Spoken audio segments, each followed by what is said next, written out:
You're about to hear a rebroadcast of Where We Live. It originally aired November 26th, 2019, here on Connecticut Public Radio.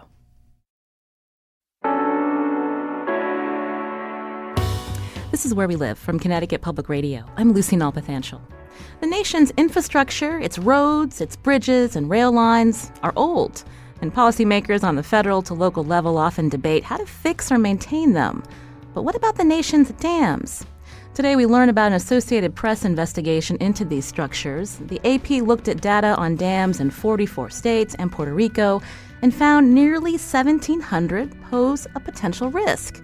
These include a handful of dams in Connecticut. Coming up, we'll talk with a member of the Dam Safety Program for the State Department of Energy and Environmental Protection. Now, have you thought about the safety of dams near where you live? You can join our conversation. Find us on Facebook and Twitter at Where We Live. I want to welcome the first guest to the show, David Lieb, correspondent for the Associated Press. He's based in Jefferson City, Missouri. David, welcome to our show. Good morning, Lucy. Glad to be with you. I think it's safe to say many of us aren't thinking about dams in our backyards. So what prompted you and your colleagues to investigate the dam infrastructure in our country? Well, what prompted this AP project was really a lack of information. For example, the federal government does keep information on the nation's dams. It's called the National Inventory of Dams, and it lists more than 90,000 dams across the country. You can go there online and you can see a dam's name, you can see its location, you can see other details about it. But one thing you cannot see is the condition of the dam. And that is because the federal government has closed that information to the public. This is something that grew out of the September 11th, 2001 terrorist attacks, when they had some concerns that if this information was available to the public, that it somehow might make dams a target for terrorists. Well, that makes it difficult for the public to know if they're living close to a dam that actually could be dangerous for them. So what the AP did is we sent open records requests to dam safety offices in all 50 states, and we asked for the information that they had submitted to the federal government. Most states complied, and with that information, looking at the federal data and the data we got from the states, we were able to put together our own database on dams across the country that listed both the condition of the dam and the hazard level of the dam. And just as a bit of background here, a hazard level talks about what would happen if a dam were to fail. A high hazard dam is one where if it were to fail, there is a likelihood that people would die. So those are the dams we focused on. Condition ratings are much like they sound. They could range from essentially good, fair, poor, or unsatisfactory. So the AP's investigation honed in on those set of dams that are both high hazard and in poor or unsatisfactory condition. And you found that there are 1,688 dams that fit that condition. But again, you weren't able to get information from all the states, so this number could be higher. The number likely is higher. So there were 5 states that did not fully comply with the AP's requests. One of those, Alabama, just does not have a dam safety regulatory office. They're the only state in the country that does not.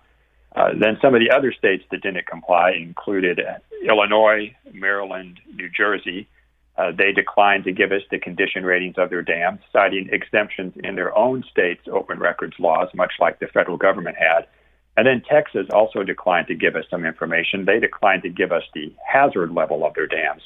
So in those 5 states, we were unable to match up the key data to determine if there were dams that fell into this category. Most likely there are. So that number of 1,688, it probably is higher than that.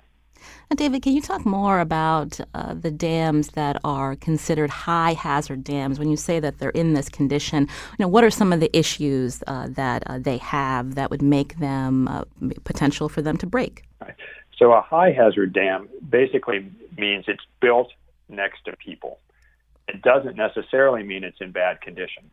It just means that if it were to fail and release a flood of water, that there are people downstream who could be killed by it.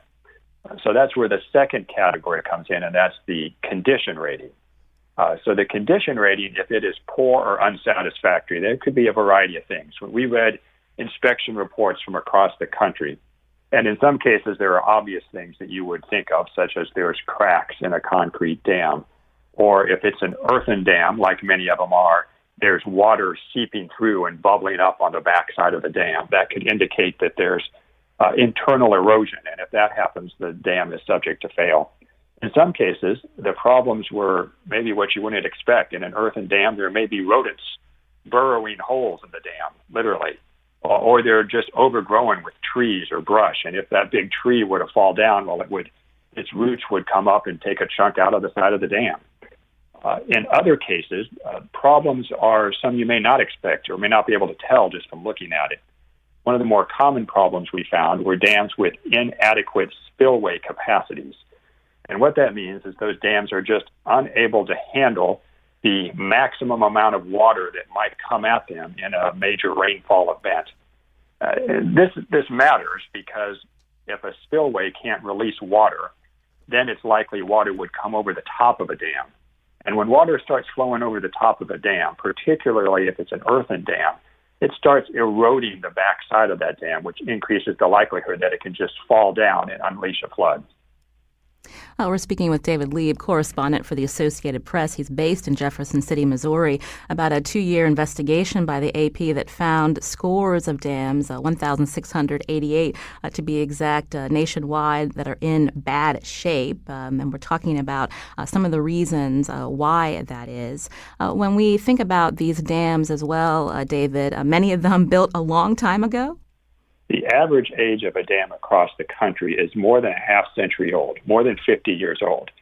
Well, that means some of them are even older than that. That means there are dams out there that are a century-year-old, even more than that. And the Northeast is one of those areas where it's not uncommon to find dams that were originally built in the 1800s.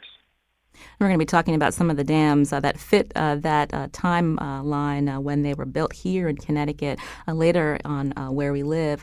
But I wanted to talk more about this idea that these dams are considered high hazard if they are near people. And so if they were built a long time ago, if there are certain conditions, like you mentioned, cracking or other vegetation maybe hasn't been repaired in some time, what will it take to for one of these dams to maybe fail? And is that a concern when we think about increasing extreme weather, flooding, intense tropical storms and whatnot? I mean, that is something that I think a lot of people call to mind when they're worried about infrastructure. And so what did you find, David? Well, I will give you an example of a case where this happened. There was a dam in Nebraska this year. It was on a river called the Niobrara River.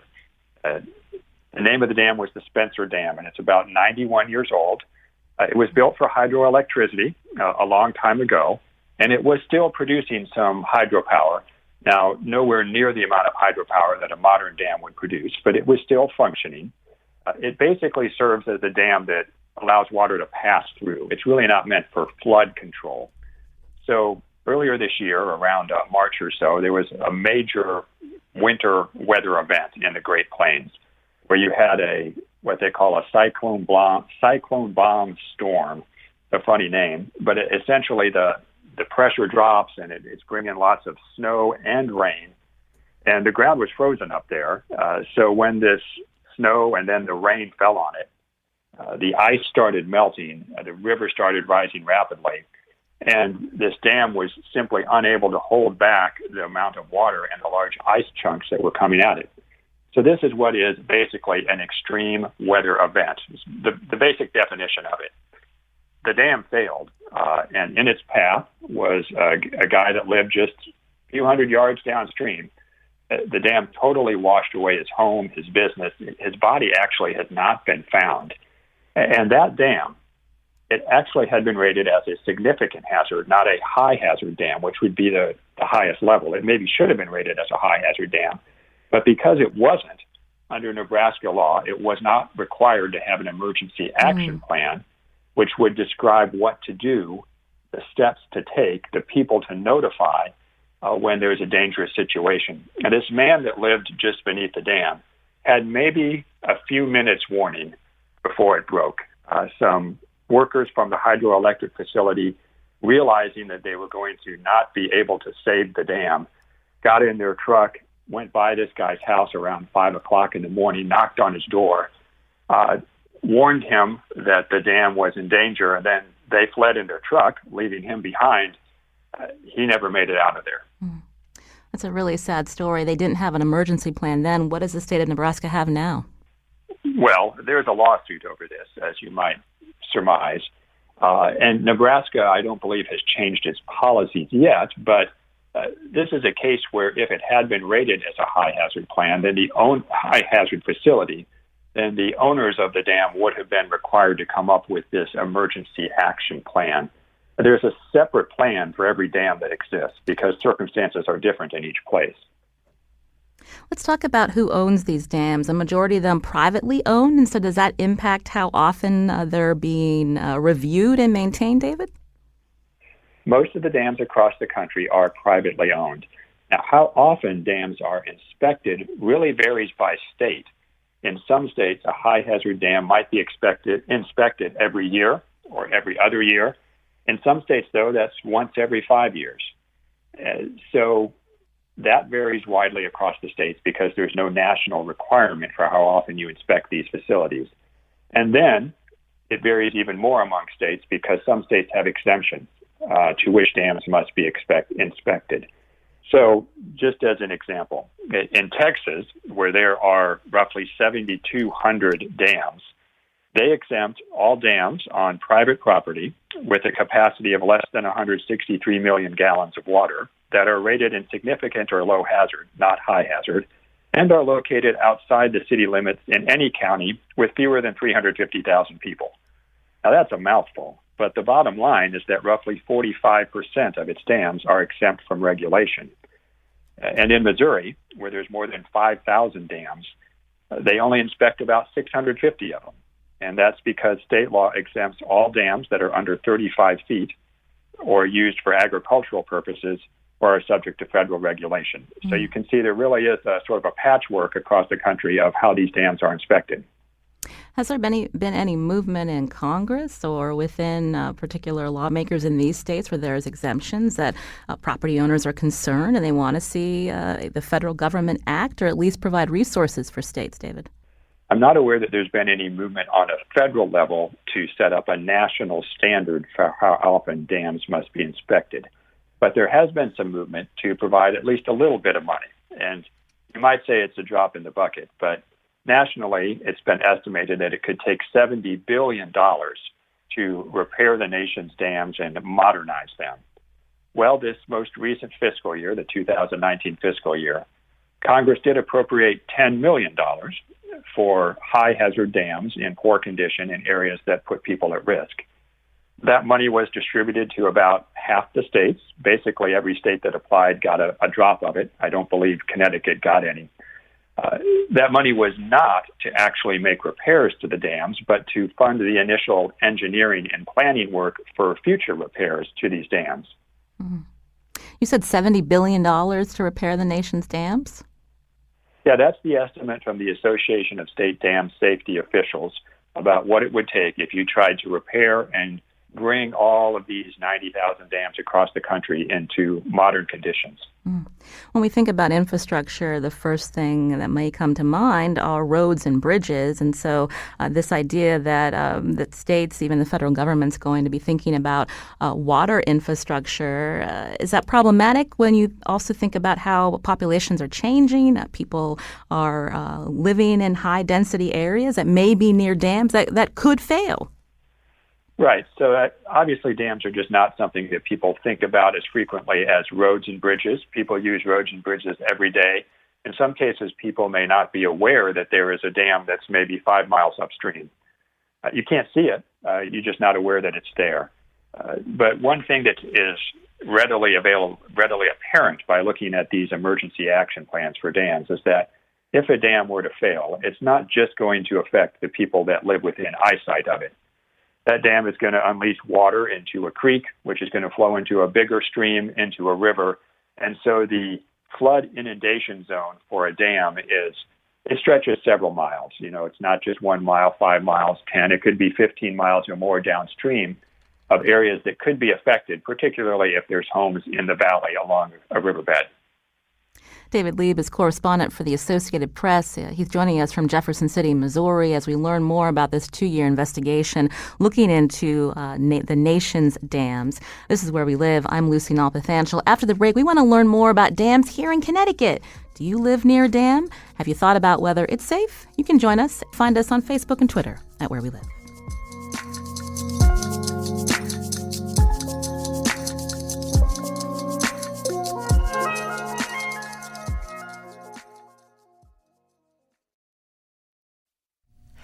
You're listening to a rebroadcast of Where We Live. It originally aired November 26th, 2019, here on Connecticut Public Radio. This is Where We Live from Connecticut Public Radio. I'm Lucy Nalpathanchel. According to an Associated Press investigation of the nation's dams, thousands of people live downstream from dams. What happens if one of them fails? Most states have emergency plans. We wanted to hear about Connecticut's dams and the state program that oversees their condition. So joining us in studio now is Chuck Lee, Assistant Director of Dam Safety Programs for Connecticut's Department of Energy and Environmental Protection. Chuck, welcome to the show. Thank you. Before we hear from you, David, I wanted you to drill down and tell us what you found in this AP national investigation. David Lieb, correspondent for the Associated Press. How do Connecticut's dams look? So there, at least according to the data that was submitted to the federal government, there are 282 high-hazard dams in Connecticut, and the AP review found 12 of those high-hazard dams that were rated in poor, unsatisfactory condition.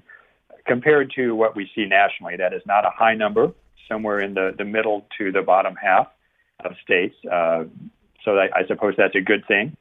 The AP review also took a look at funding for dam safety programs. It looks like Connecticut's program has been funded with around $750,000 for pretty much the past decade or so.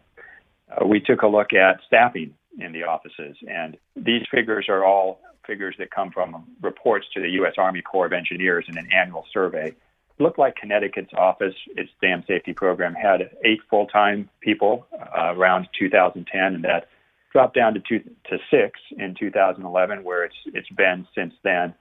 There were a lot of dam safety offices across the country that had declines in staffing and funding after the Great Recession, and some of those have recovered, and some are still at the same level. I introduced our listeners to Chuck Lee, which through the Connecticut's Department of Energy and Environmental Protection, again, Assistant Director of Dam Safety Programs. I was surprised to learn that Connecticut is home to 4,000 dams. Chuck? Connecticut is a state that has a lot of history with industry and dams, and it's also a water-rich state. So, yeah, we're probably one of the most states per density with dams in the nation.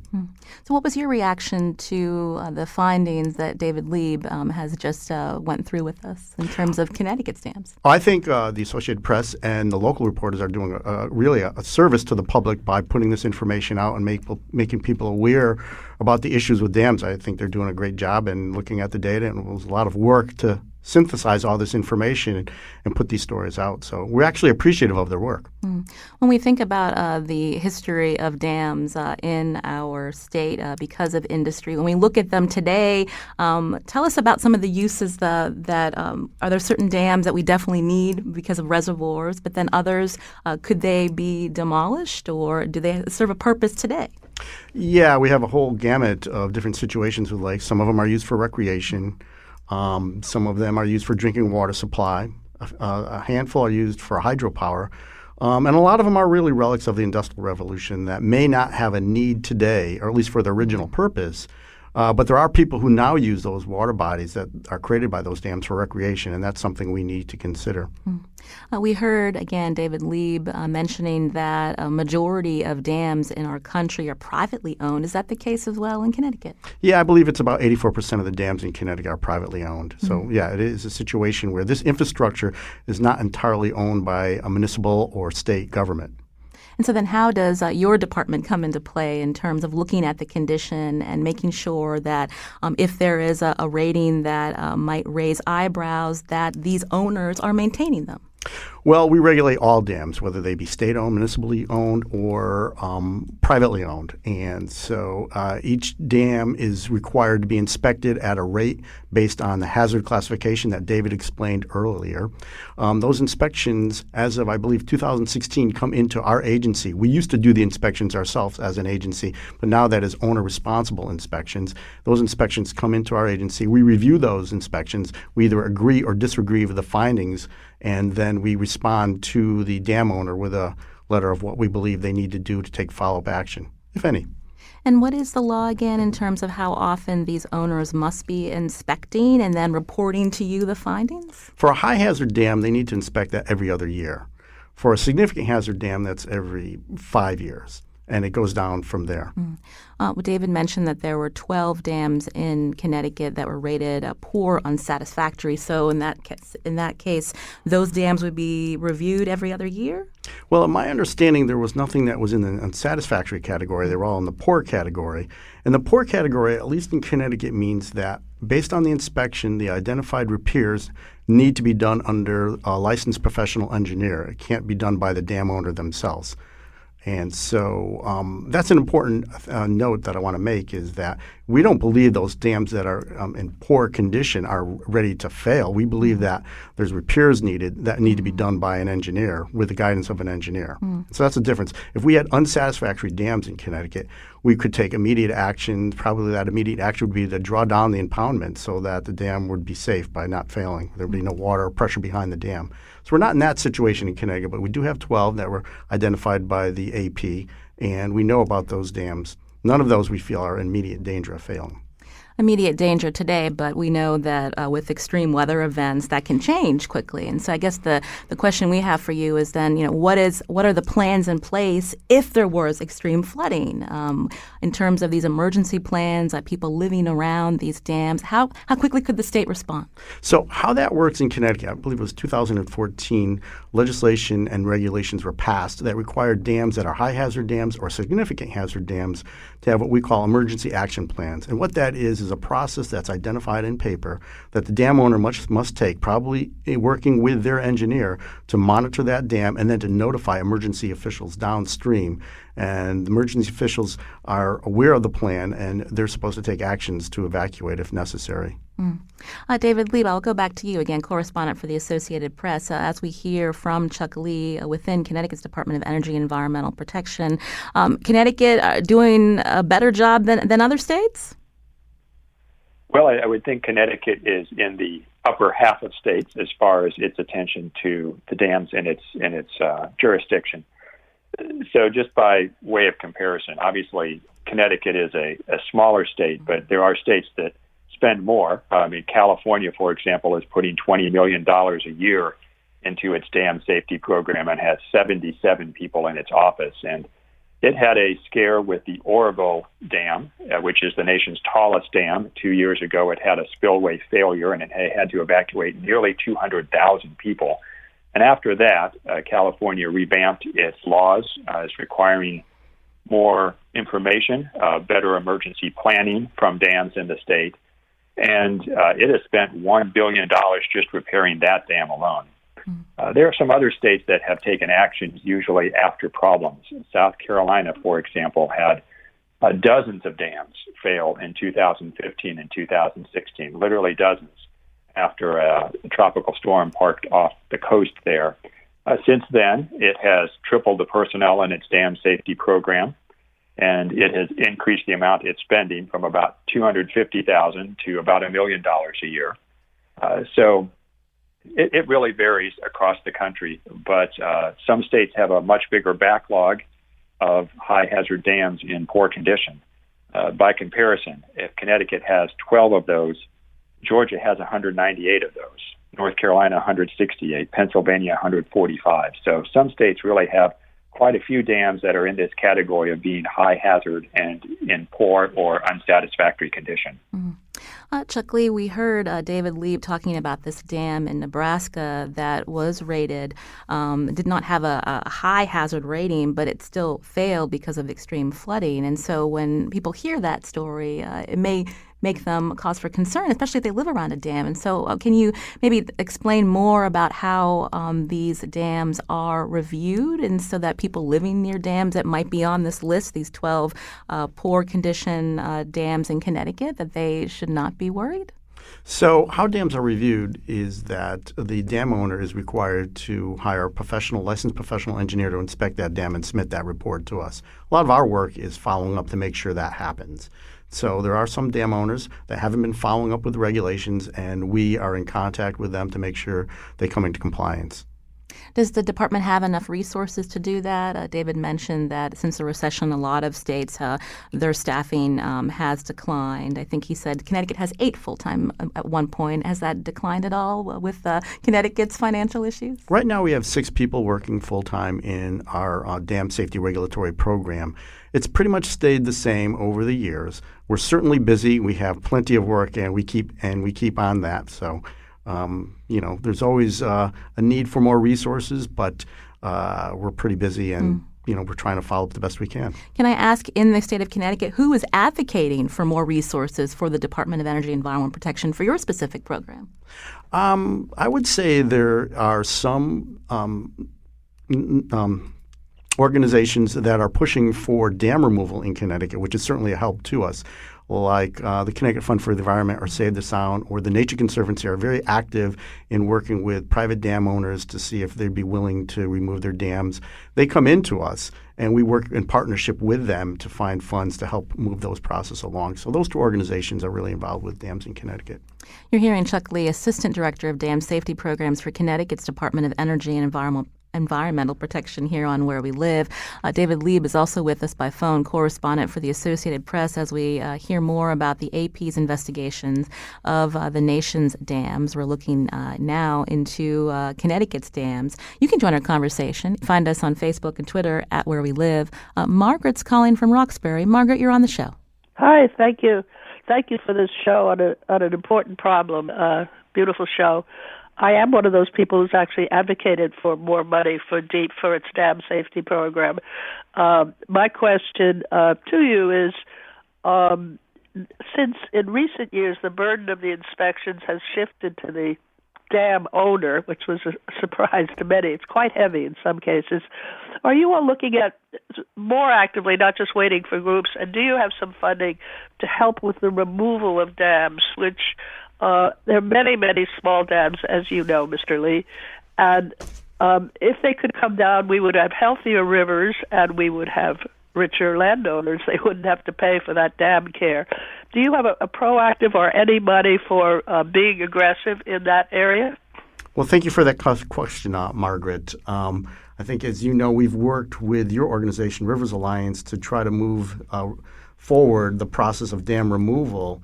This past year, we worked with the city of Norwalk to remove the Flock Process Dam and the town of Watertown to remove the Hemingway Dam. So when those projects come forward to us, we try to find funding sources that'll meet the need of that project.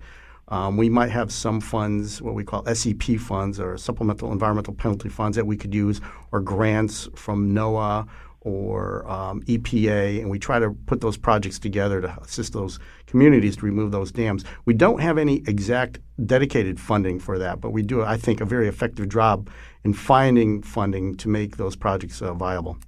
Oh, after Hurricane Sandy, we hear a lot about resiliency money from the federal government. Any of that money being used towards what we're talking about here, the dam removals in certain areas? Yeah, some of that money was used to remove the Flock Process Dam in Norwalk this year. We're also getting a Facebook comment from Lisa. She writes that we have a dam on our property, and it's become a serious financial burden. We have to get our dam inspected every 3 to 5 years at the cost of $1,700. The price goes up about $500 each time it's inspected, and it's a huge liability for us, and we would love nothing more than to get rid of it. If we could drain our pond, we would. However, we don't want to destroy an ecosystem. Chuck Lee, she asks, what can they do? Well, with a pond like that, we get a lot of calls like that, and we're happy to talk to dam owners to see how we can help them out and look at what options are available to them. If they think drawing that pond down and then pondment down is going to be something that's going to be useful, we can have that conversation. But each situation is unique. Each situation needs to be looked at individually, and they should feel free to call our office and see how we can help them. And I mentioned Chuck Lee, again, your Assistant Director of Dam Safety Programs. How long has the state had this particular department? Dam safety? I believe it's been since the 1870s. In the 1870s, there were a series of dam failures. One is the Mill River in Massachusetts, and I believe it was the Johnstown flood in Pennsylvania. Two dams breached, and I think that really made states concerned about dam safety. And those when dam safety programs across the country, I believe, started to really take off. I wanted to go back to David Lieb, correspondent for the Associated Press. He's based in Jefferson City, Missouri. In your story, David, you and your colleagues talk to a lot of officials, and including the Association of State Dam Safety Officials, who told the AP almost every state faces a serious need to pump additional money and manpower into dam safety programs. Again, we talked earlier that Connecticut isn't so bad compared to other states. You talked about Georgia and also Hawaii. What did you learn there? Well, we'll take Georgia as an example. It has 198 dams that are high hazard or poor unsatisfactory condition on that list. And some of those are in rural areas, but some of those are in urban areas. For example, there is a reservoir in the city of Atlanta. They call it Reservoir Number 1. Holds about 180 million gallons of water for the drinking supply, and the dam dates to the 1800s. The city, over the past few years, has taken the reservoir out of service, meaning they're not using it for drinking water because they had some problems with the dam. That doesn't mean there's not still water in it, that they're just not using it for their drinking water. They made repairs on it in 2017, but after that, they noticed water bubbling up on the other side of the dam next to some businesses again. So they pulled it back out of service. So if that dam were to fail, it would inundate more than 1,000 homes, dozens of businesses, a railroad, part of Interstate 75, which leads into downtown Atlanta. It would cause some major disruption. Now, that being said, as Chuck mentioned with the dams in Connecticut, there's not an indication that the dam is imminently in danger of failing, but it is in poor condition, and it does need repairs. We talked to some business owners who live nearby it, and there was a bit of concern, as you might understand, but that's just one example of one of these dams across the country in a major urban area. You mentioned you talked to people near this area. Joel Iverson was one of them, co-founder of Monday Night Brewing, which was located in close proximity to this dam in Atlanta, Georgia. And he described to you times when the dam was leaking. Let's hear what he told you. There was kind of a period where there was this sort of perpetual seepage that was kind of coming down the hill and coming down the street. But I think it's been probably a good 6 or 9 months since we've seen any of that. My guess is that something was done to deal with that, and that's why we're not seeing that ongoing seepage anymore. And David, how many people live near that particular dam? About 1,000 homes are within the flood zone of that dam. So multiply that by 2, 3, 4, you might get the number of people in that area. And then I mentioned Hawaii. What happened there? Well, Hawaii, this is a little over a decade ago. There was a reservoir on top of a mountain, and they'd had a lot of rain in Hawaii, as often happens there. That reservoir gave way, and it unleashed a torrent of water down the side of that mountain. It wiped away a person's home and an area that was in the valley. Several people died in that. And one of the issues with that is the owner of that dam, again, it was a privately owned dam, had apparently been filling in the spillway around the dam to try to make space to build some homes, sort of turn it into a recreational lake on top of this mountain. So when the dam was full, right, when there was a lot of heavy rain, that water didn't have a good place to release because the spillway, which is intended to provide a release when there's a lot of rain, had been filled in. That's a case where there were some criminal charges filed in addition to lawsuits. That man received a jail sentence. He's since passed away. But that is probably one of the most recent examples of a combination of scenarios where you had a dam that was not in the best of shape. You had some ownership that was not properly maintaining the dam, and the consequences were fatal. I want to take a quick call. David is actually calling. Another David is calling from West Hartford. David, you're on the show. Hi, thank you for taking my call. I'm really appreciative of the fact that you're taking my call. Well, the point that I like to make is you had just mentioned that 84% of the dams in Connecticut is privately owned. So in that case, and I don't know about the reservoir, but I was wondering who owns the water in those cases? It's privately owned, and as public, do we pay money for those kind of water? And the stance of Connecticut state government in that issue. Plus, recently there was an issue in Bloomfield regarding water plant and who owns the water came up. So I like to have some comments about that. Thank you so much. David, thank you for your call. I'm going to refer to Chuck Lee, who's Assistant Director of Dam Safety Programs for Connecticut's DEEP, that's Department of Energy and Environmental Protection. Chuck, can you answer David's question? I can answer part of that question. Really, you're talking about a water rights issue, which is not necessarily our area of expertise in the dam safety program. We do consider that a dam owner probably has certain water rights associated with owning that dam. They needed to be able to flood or own that property that is underneath that water body, which gives them flowage rights. So there's a certain right there. And if they do have those water rights, they can manage that impoundment within the boundaries of the law. Probably our diversion act is really would address that more thoroughly than the dam safety program. So I can say that to this subject, but it's really not a dam safety issue. It's really more of a water rights issue. And sometimes, especially in an old state like Connecticut, that can be a very complicated source of law. I wanted to go back to David Lee, correspondent for the Associated Press, before we run out of time. David, what has been the response since this investigation came out by the Associated Press? Is there more attention by policymakers on worrying about their dam infrastructure in their particular state? Well, I don't know if there will be policy changes in states. A lot of times this is going to require legislative action if they want to require more frequent inspections or if they want to toughen penalties and enforcement actions, if they want to add more dams to the inspection list and decrease their exemptions. Many of these would require changes in state law. Many legislatures will be convening in January, so I guess we'll see then if there's any movement toward greater oversight. Well, David Lee, we want to thank you for joining us today here on Where We Live to talk about this investigation. You can learn more at our website, wnpr.org/wherewelive. David, thank you for joining us today. You're welcome. Glad to be here.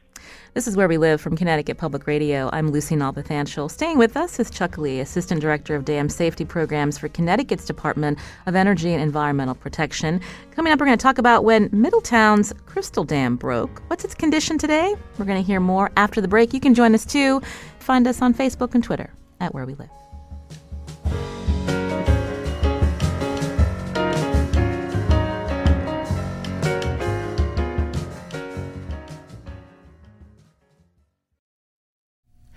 You're listening to a rebroadcast of Where We Live. It originally aired November 26th, 2019, here on Connecticut Public Radio. This is Where We Live from Connecticut Public Radio. I'm Lucy Nalpathanchel. We've learned the state has more than 4,000 dams. Luckily, just a few have seen failures. And Middletown residents may remember 1961. I wanted to welcome into our conversation now Jordan Fenster, editor at Hearst, Connecticut Media. Take us back to 1961. Jordan, what happened at the Crystal Lake Dam? So it was actually fascinating. If you look at some of the archival photos from after the event, it looks like a post-apocalyptic wasteland. I mean, the entire Crystal Lake was drained. The dam itself breached. The people are standing amid boulders and trees. What happened is, in the days prior to the dam breaching in April of 1961, investigators had identified that there was some seepage. I'm sure Chuck can explain more about seepage, but and there had been a lot of rain, and out of nowhere, early in the morning, it just broke. Huge chunks of boulders rolling down the embankment, giant a 4-foot wall of water, trees bashing into homes, people standing on top of their roofs, clinging to fences amid the water. There were 3 injuries, no deaths, thank goodness, and literally millions of gallons of water. And it was interesting because some residents described only the water lapping at the edges of their property. Other residents described water as high as the first floor of their homes. It was a pretty dramatic scene. So fairly lucky that it wasn't worse. And so this dam was actually rebuilt when? Just a few years later, in 1966, it was rebuilt. Ownership was it was originally owned by the private company there, the Russell Corporation. Ownership transferred to the state at that time. And it was built anew, a brand new, beautiful dam, apparently.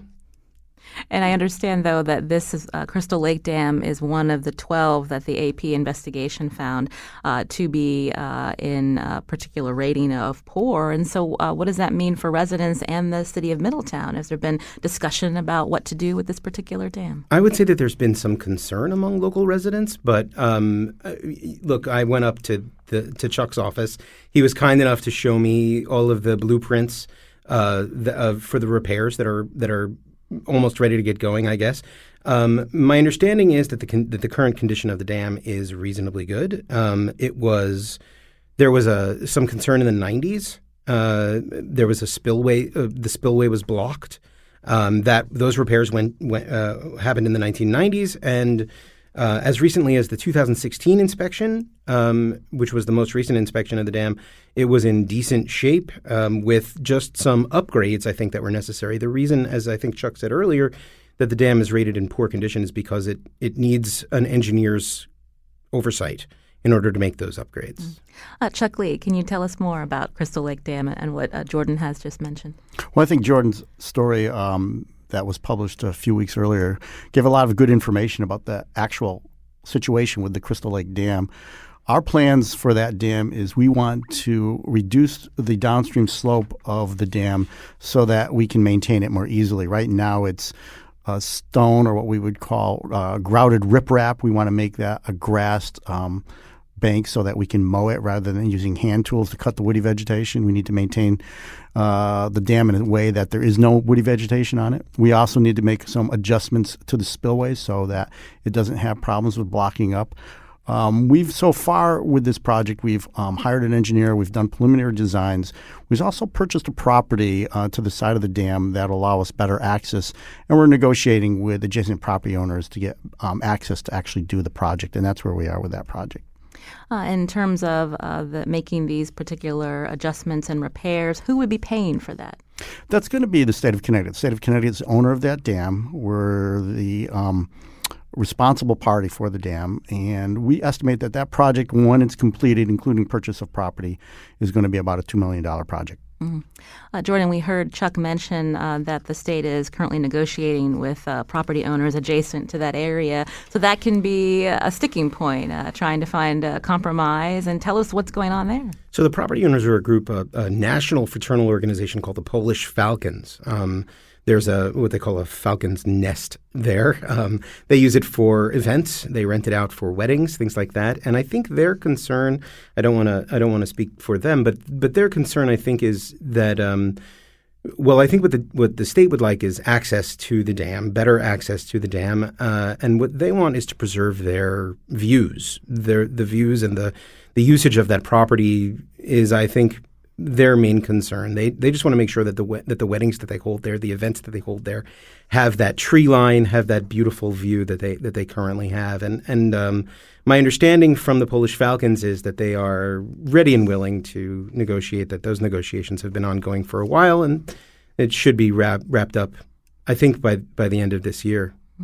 I'm looking at a story from Hearst, Connecticut media talking about other times when the state has approved money to help boost capacity of the Dooley Pond Dam located near Route 17 south of Brushy Hill Road. But this was something that the State Bond Commission had to approve, and we've heard that Governor Lamont, again, doesn't want to see a lot of borrowing. And so does that put these municipalities and the state in a precarious situation if there needs to be money to replace particular or repair, and the money isn't easy to come by? My understanding is that funding has been difficult to obtain for the Crystal Lake project, but and Chuck can correct me if I'm wrong, that those issues have been resolved. Well, I would want to speak to it is that we have gotten money from the Bond Commission to do the design work and permitting and purchase some of the property. So that's part of that project has already been approved by the State Bond Commission.